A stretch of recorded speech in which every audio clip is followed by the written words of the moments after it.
This video is all about standard library traits in Rust. If you are following the series, you've already learned how traits work and how to create and implement them. But Rust gives us a treasure chest of built-in traits right in the standard library.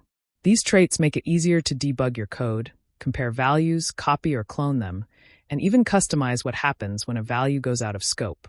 So, in this video, we're going to look closely at 5 essential traits: debug, clone, PartialEq, copy, drop. All right, let's fire up our editor. Let's begin with the most commonly used trait, debug. So in Rust, if you want to print out a struct or a variable for debugging, you can't just call print macro unless the value implements the debug trait. Let me show you what I mean.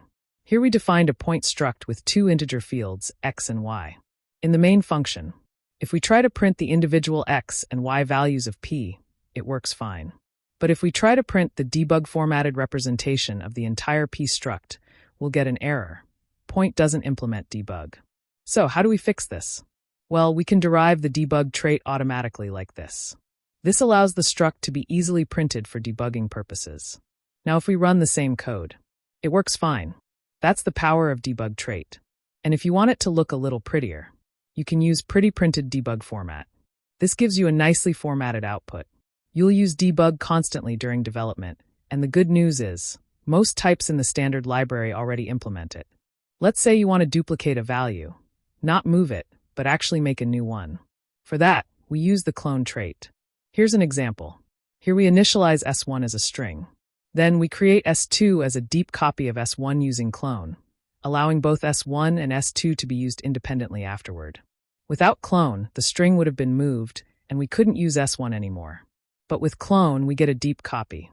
Assigning s1 to s3 isn't a copy. Rather, s1's ownership is moved to s3.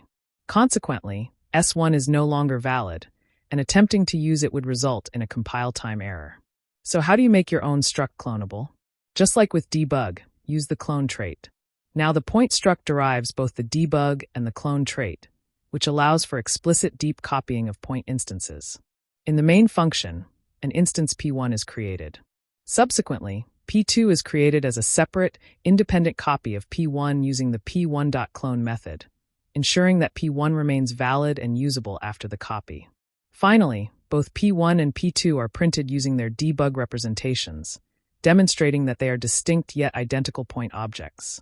And just like that, you've got deep copies for your custom types. Now, small types like integers and booleans can be copied without calling clone. That's because they implement the copy trait.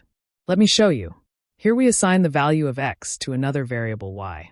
Because i32 integer is a primitive type that implements the copy trait, this assignment results in a copy of the value 10 from x to y, rather than a move of ownership. Therefore, both x and y remain valid and accessible. But what if you want your own struct to be copy? Here's how. The point struct is now annotated with debug, clone, and copy. Now in main, p1 is initialized, and then p2 is created by directly assigning p1 to it. Due to the copy trait, this is an implicit copy, meaning both p1 and p2 become independent point instances with the same values, allowing both to be used and printed afterward. Just remember, to derive copy, all the fields must also implement copy. If your struct contains a string, for example, no automatic copy would be allowed. This code will not compile because string does not implement the copy trait. Now let's talk about PartialEq, which allows you to compare values using equals equals. Say we have our point struct again. In main, when we attempt to compare 2 point instances, p1 and p2, using the equals equals operator, it results in a compile time error. This is because custom structs in Rust do not automatically implement comparison operators like equals equals. To fix it, we derive PartialEq, which automatically enables structural equality comparisons for point instances. Now you can compare them like any other type. Because PartialEq is derived, using the equals equals operator to compare these instances now works fine. You can also manually implement PartialEq if you need custom logic, but 90% of the time, PartialEq is all you need. Alright, this one is fun. The drop trait lets you define what happens when a value goes out of scope. Let's make a simple struct. The resource struct implements the drop trait for it. The drop method within the implement block will be automatically called when an instance of resource is no longer needed, meaning when its owner goes out of scope. In the main function, an instance of resource is created and bound to R. When main finishes execution, R goes out of scope, triggering the drop method for resource, which then prints resource was dropped to the console. This is automatic resource cleanup behavior in Rust. Now let's try it with two values. The drop method will now be called for each instance in reverse order of their creation, meaning R2 will be dropped before R1, resulting in resource was dropped, being printed twice after both resources created. So, each value gets its own drop call, in reverse order of creation. One thing to remember, you can't call drop directly. If you really need to drop early, use standard memory drop. Here we are explicitly calling this standard memory drop function. This immediately invokes the drop method for R1 before the main function finishes, printing resource was dropped. Subsequently, R2 is created, and it will be dropped automatically when main completes, leading to another resource was dropped. Message after both resources created is printed. This demonstrates that memory drop forces an early cleanup of a value. Let's look at the example that combines all these traits.